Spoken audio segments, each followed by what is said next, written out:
안녕하세요. 제가 초등학교 때 새 학년이 되면은 호구조사라는 명목으로 이런 어떤 종이를 한 장 줘갖고 집에서 써오라고 그랬지요. 거기 보면은 자신의 특기와 취미 사항을 적으라는 난도 있었습니다. 이력서를 쓸 때 보면 거기도 특기, 취미 이런 걸 쓰라는 공간이 있습니다. 근데 저는 이 구분이 늘 애매하고 불편하고 그래서 매번 이런 걸 적을 때마다 쩔쩔맸던 기억이 있습니다. 보통 우리들 생각에 특기는 피아노나 태권도 이런 것처럼 잘하는 게 특기고 취미는 독서니 바둑이니 이렇게 자기가 좋아하는 것이 취미라고 생각합니다.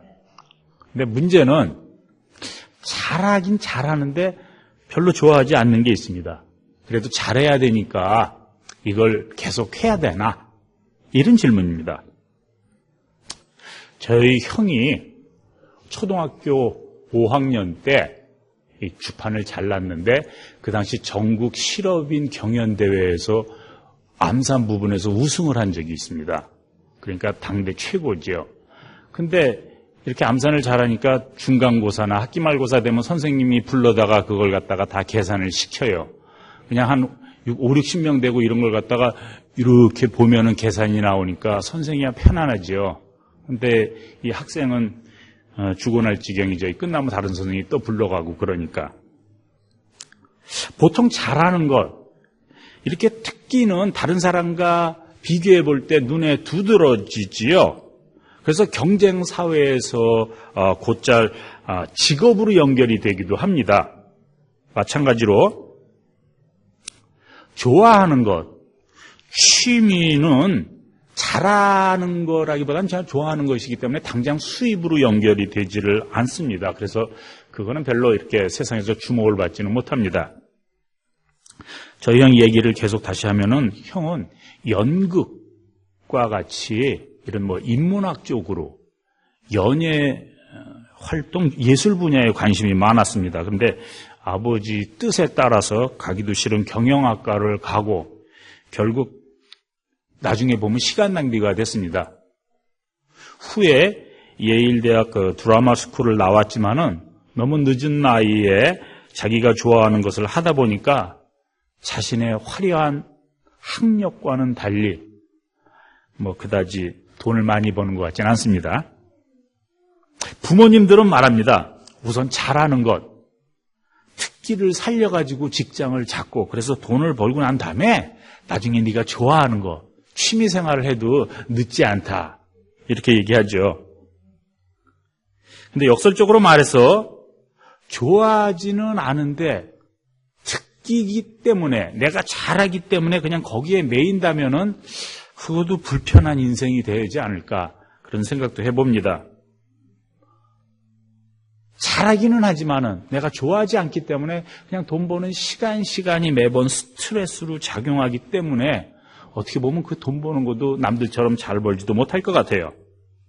그래서 이론적으로는 돈을 벌고 난 다음에 나중에 시간도 많을 때 취미생활을 했으면 좋겠는데 그 미루어 두었던 취미생활마저도 망가지지 않을까 그런 염려를 수잔히 하고 있습니다.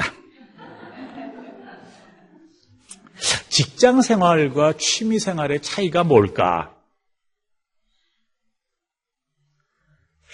취미생활에 대한 용어 정리를 먼저 해둘 필요가 있습니다. 왜냐하면 우리 생활에 취미생활에 대한 부정적인 이미지가 있어서 그래요. 내가 하고 싶으면 하고 하기 싫으면 안 하고 그런 게 취미생활이라고 생각해요. 게임하다가 실증이 나면 컴퓨터 딱 꺼버리는 거.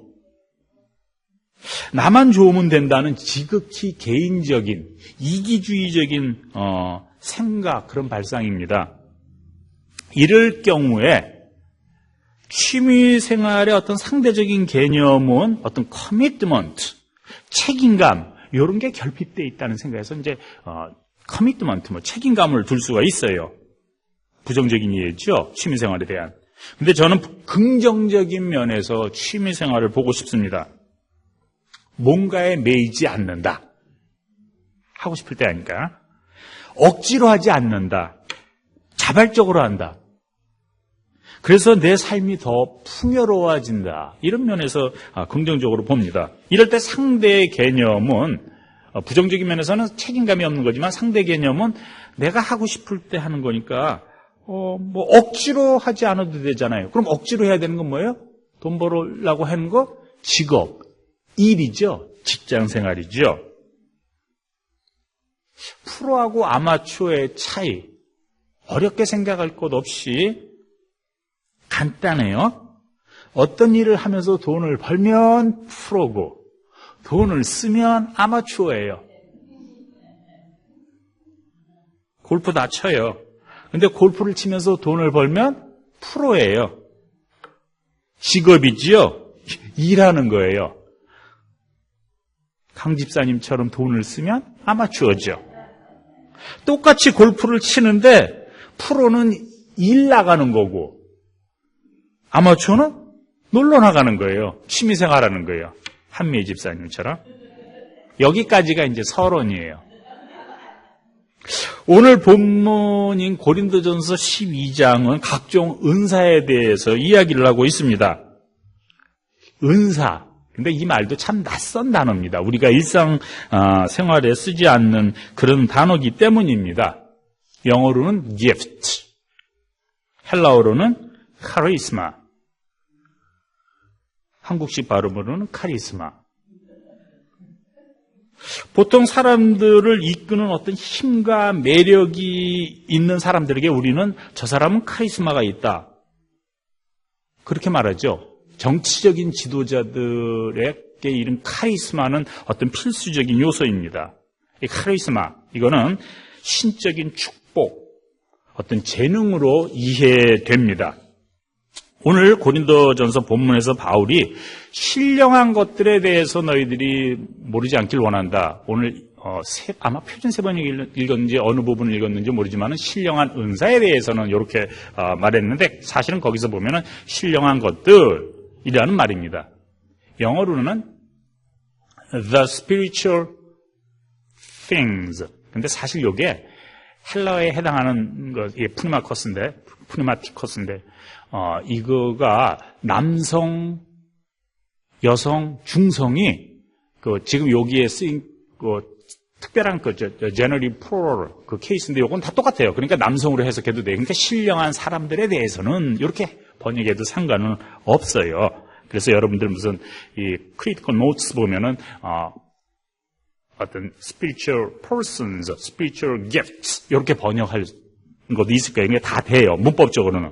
근데 4절에 보면은 이제 이런 은사에 대해서, 카리스마에 대해서 더 자세히 이야기하는 것으로 봐갖고는 앞에 1절, 신령한 것들이나 뒤에 은사나 같은 맥락에서 설명하고 있다고 봐서 오늘 그냥 통틀어서 신령한 것들, 은사에 대해서 이렇게 얘기하려고 하는 겁니다. 재미있는 사실은 이 신령한 것들이라는 거는 그냥 어떤 지칭한 건데 여기에 대한 이제 명칭을 붙이면서 여러 가지를 붙여요. 4절에서는 은사라고 그러고 5절에서는 섬김이라고 그러고 6절에서는 이제 뭐 역사, 활동 뭐 이런 식으로 붙이죠. 이걸 간단하게 한 가지씩 보죠. 4절에서 은사는 이미 얘기했듯이 하느님이 주신 선물, 뭐 재능 이런 식으로 이해하면 되겠습니다. 5절의 섬김, 디아코니아, 영어의 디콘, 섬기다, 디아코네오, 똑같은 단어죠. 섬김. 6절에 보면은 그 활동, 이거를 얘기하는 그 헬라어가 에네르게이마. 요거는 에네르기에서 나오죠. 에네르기를 에너지죠? 그렇죠. 에너지예요. 이렇게 에너지와 관련된다는데 단지 어떤 에너지, 힘을 나타내기보다는 그 힘이 나타난 것, 그것을 활동을 말합니다. 한 가지 더 짚고 넘어갈 것은 오늘 또 본문 한국말 읽을 때, 은사는 여러 가지나, 예를 들면 뭐 성령은 같고, 그런데, 섬김은 여러 가지나, 한 가지 주님을 섬기고 또 무슨 활동은 여러 가지나 이것을 하겠구만 하나님은 하나고 이렇게 말했는데 사실은 the same spirit, the same Lord, the same God 요거예요. 왜 이 말을 얘기했냐? 두 번째, 섬김은 여러 가지나 섬김을 받으실 주님은 하나고, 그런 뜻이 아니라는 얘기죠. 은사는 여러 가지나 그 소스가 되는 성령은, 사실은 성령도 아니고 영이죠. 영은 같고, 그러니까 그 한 영으로부터 여러 은사가 나온 것처럼 한 주님으로부터 여러 가지 섬김의 모양이 나왔다, 그 소리죠. 주님을 섬기라는 것이 아니라 소스가 똑같다는 거예요. 활동은 여러 가지만 그 활동을 가능케 하는 하나님은 하나다, 그 얘기예요. 섬김은 여러 가지만 그 섬김의 종류가 여러지만 그 소스는 주님이라는 얘기죠. 어쨌든 그건 그냥 짚고 넘어가십시다. 뭐 간단한 거니까. 이렇게 모든 것, 은사니 섬김이 역사를 퉁쳐서 앞에서는 신령한 것들이라고 말했습니다. 신령한 것들. 신령한 거는 푸념하고 영은 거기에 신령한 것에 속하는 것, something relating to 푸뉴마. 이것이 푸뉴마티코스, 신령한 것이라는 말입니다. 그런데 7절에서는 이 모든 것을 퉁쳐갖고 성령의 나타남, disclosure of the Spirit, 성령의 드러남이라고 표현을 썼습니다. 이렇게 여러 가지 방식으로 이름을 붙이는 것은 소통을 원활하게 하기 위해서입니다. 우리가 가진 생각을 이렇게 나누기 위해서지 그 이름 자체에 관심을 둘 것이 아니라 그 이름 속에 무엇이 담겼나를 알아야 합니다. The same Spirit, the same Lord, the same God. 우리에게 있는 모든 재능과 활동과 섬김의 주체가 그 원천이 하나님께 있다는 그런 얘기입니다. 다시 말해서 우리 가운데 신령한 것은 모두 영에 속해 있다는 겁니다. 성령에 속해 있다는 겁니다. 혹자는 이것을 은사라고 부르고, 더러는 섬긴다는 말을 써서 표현하고, 더러는 에네르기, 활동이라고 지칭하기도 합니다. 이렇게 다양한 이름들 속에 각각의 쓰임새가 다르고 기능이 다릅니다. 나타남이 다릅니다. 나타난 모양이 다릅니다. 지혜와 지식의 말을 하는 사람도 있고 믿음과 병고침의 능력을 행하는 사람도 있습니다. 근데 우리는 다양하다는 것에 감사하기보다는 뭔가 불편해해요. 왜냐하면 내가 나한테 없는 거기 때문에 그걸 내가 핸들하기가 쉽지가 않아요. 믿음의 색깔도 다르고 신학적인 이해도 다릅니다. 그래서 만나면 불편하지요. 나와 다르기 때문에 적응하기가 어렵습니다. 문제는 다르다는 말이 종종 틀리다 이렇게 오해되고 발전되기도 합니다. 그걸 주의해야 되겠습니다. 이 모든 다양함은 다만 한 가지 성령의 드러남일 뿐입니다. 그러면 그 성령의 나타남, 쓰임새가 어때야 할까? 본래는 공공의 선, 모든 사람들을 유익하게 하기 위해서 쓰여지도록 계획이 되어 있다는 겁니다. 이 말씀이 너무 당연해 보여서 이게 틀에 박힌 모범답안 같으니까 이렇게 귀한 말씀이 그냥 그러려니 설교하시는구먼 이러고 넘어가기가 쉽죠. 무슨 임팩트가 없어요. 그래서 그걸 좀 쉽게 다시 처음으로 돌아와서 우리 일상생활, 취미생활, 신앙생활과 이렇게 비교해 보려고 그럽니다. 신앙생활을 취미생활처럼 하면 좋겠는데 이건 제가 예전에 한번 신앙생활이 게임일까 갬블일까 이런 거 제목으로 설교한 거였는데 그거는 좀 다른 얘기입니다. 신앙생활을 취미생활처럼 한다. 대충 한다는 말이 아닙니다. 또 싫으면 아무 때고 관둔다는 말도 아니고 삐치면 안 나온다는 말도 아니고 이건 시간과 장소, 무언가에 매이지 않는다는 그런 자유로움입니다.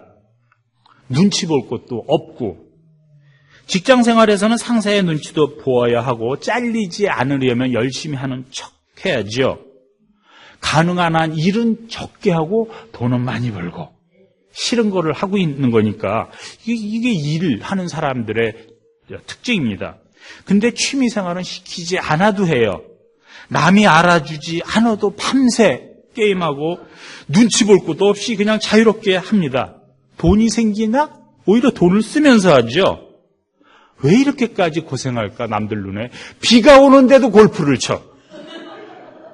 취미생활이 내 삶의 활력소가 되기 때문에 그렇습니다.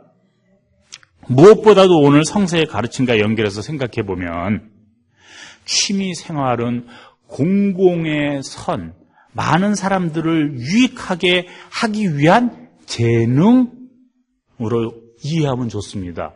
하느님으로부터 나오는 그런 어떤 에너지, 그 활동으로 보면 좋습니다. 직장생활은 돈을 벌기 위한 것이기 때문에 내가 그 직장에 일을 잡게 되면은 다른 사람은 그 일을 못 잡습니다. 오프닝이 한정되어 있기 때문에. 그런데 취미생활은 다른 사람에게 피해를 끼치지 않습니다.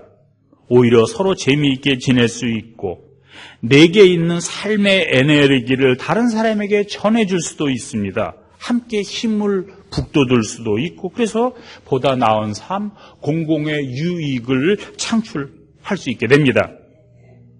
그러면 일을 취미생활처럼 할 수 있는 방법이 없을까? 요 비법으로는 알려드리려고 그래요. 왜 일을 할까? 그 문제에 대한 답을 하면 돼요. 먹고 살기 위해서 돈을 벌어야 하니까 일을 합니다. 그렇다면 그 필요가 충족되기까지 일하면 되지요. 그 이상은 욕심이지요. 이럴 경우 내 최소한의 필요를 정하면 되는 거예요. 그럼 거기까지 일하면 되는 거죠.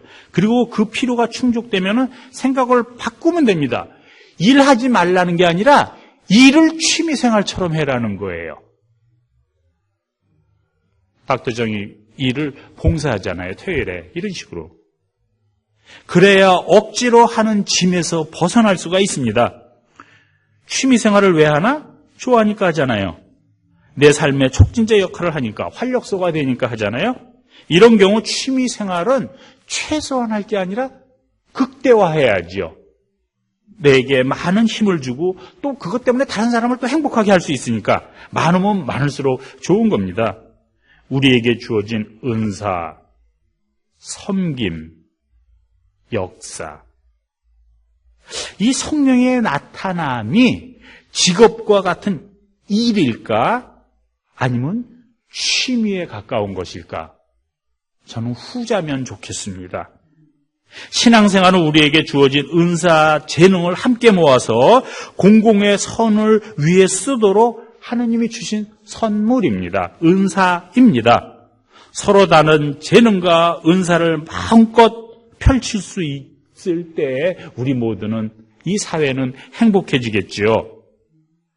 은사가 우리의 생존을 위해 주어진 것이라면, 먹고 살기 위해서 주어진 것이라면 그냥 최소한의 노력으로 생명 유지만 하면 됩니다.